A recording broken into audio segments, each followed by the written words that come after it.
11 बजे के 12 बजे, 11 बजे के 12। 12 બજે. કેમ આટલા બધા ખુશ છો? એ તો કીધું 9 વર્ષ ચાલુ તું થેડો રિયા ભાભી ઘેર બેસતા આવીએ. નથી એવી આ ગામડે ગઈ છે.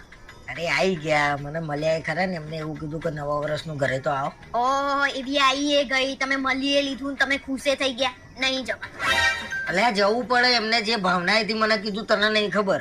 આ એની ભાવનાઓ તમને જ ખબર પડે ને બીજા કોને ખબર પડે? અલ્યા જવું પડે યાર, પડોશી છે તો. આખી દિવાળી મેં એકલાય કાઢી. એકલાય કાઢી? અમે બધા નતા ઘરમાં, શું એકલાય કાઢી? હા એટલે ઘરમાં આપણે બધા એકલાય કાઢી, તો એમ કહું છું કોઈના ઘેર નહીં ગયા તો એમના ઘેર જતા આવીએ, એમ થોડું બેસતા આવીએ. હું એ જ કહું છું, કોઈના ઘેર નહીં ગયા તો એના ઘેર શું લેવા જવું પડે આપણે? અરે થોડું સારું લાગે. કોને સારું લાગે એ મને ખબર છે. અને હા, એના ઘેર જઈએ ને તો 1 રૂપિયા છોકરાને આપતા નહીં તમે. અલ્યા આપવા પડે. 1000 રૂપિયા હું આપે, ભલે તું ના આપતી. બસ કેટલા આપવા પડે? 1000. 1000 તમારું છે તો તમારે આપવા પડે.